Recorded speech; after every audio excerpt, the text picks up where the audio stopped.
Good day guys. May tips ako kung paano tamang higpit ng torque wrench gamit itong torque wrench. Ang motor ko pala ay Mio Gear. Galing ako nag CVT cleaning. So, ano nga ba ang value ng torque wrench dito sa may sigunyal ng Mio Gear? So, same lang sila ng MIUI, Aerox, NMAX. Yan, same lang. So gamit ako ng torque wrench para tama yung value. Okay, so ang value pala dito ay is 40 Newton meter, at saka dito sa bell is 35 Newton meter. So gamit ako ng white tool at saka torque wrench. Nakatapat ako sa 28 Newton meter. So magbilang ako ng 40. So kailangan guys is naka-unlock yun dito para hindi ma-damage yung torque wrench nyo. So nakatapat ako sa 0. So ito lang guys. Nakatapat ako sa 28. So 29, 30, 31, 32, 33, 34, 35, 36, 37, 38, 39, 40. So ito na guys, 40 Newton meter. So higpitan. So lock ko. Then apply.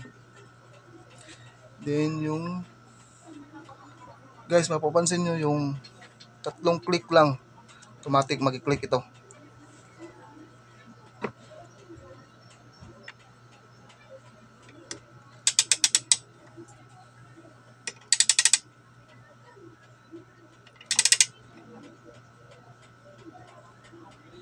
Ito guys, oh.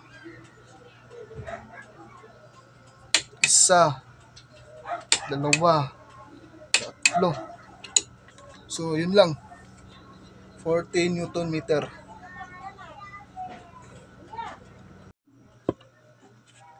Guys, so dito naman tayo sa bell ng nut. Ang value dito is 35 Newton meter.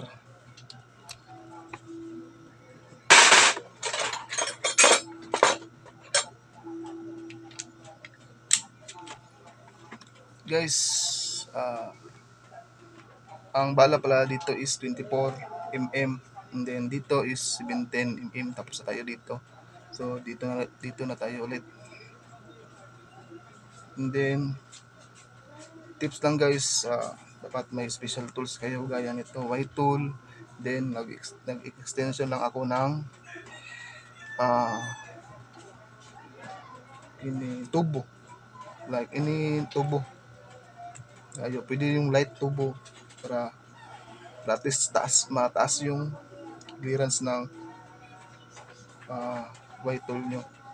Then ang value nito guys is 35 Newton meter.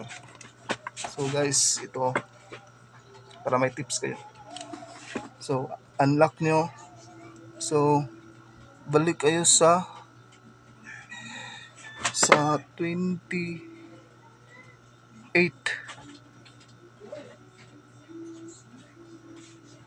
So guys, ito guys, 28, tapat nyo sa 28, and then 0, then count kayo ng 35. So 28, 29, 30, 31, 32, 33, 34, 35.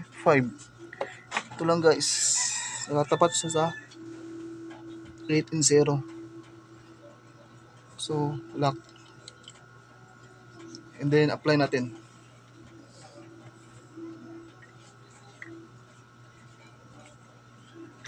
Then, 3 click lang guys.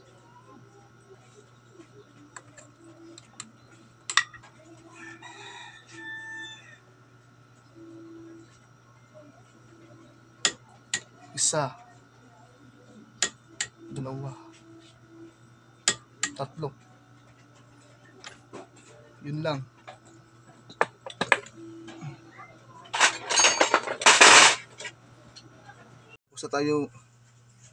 Tapos na tayo naghigpit guys. So, magmamarking tayo kung kakalas ba. Ito.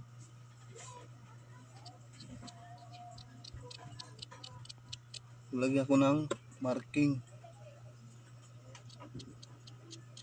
Ito guys, marking. Marking. And then dito din marking. Yun.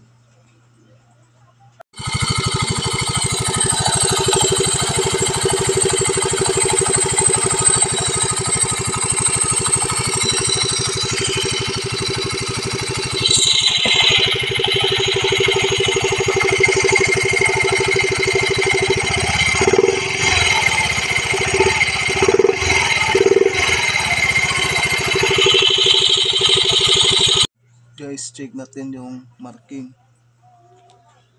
So, hindi siya gumagalaw. Tamang higpit lang. Naiwas pudpod ng sigunyal. Then yung marking. Guys. Okay, thank you for watching.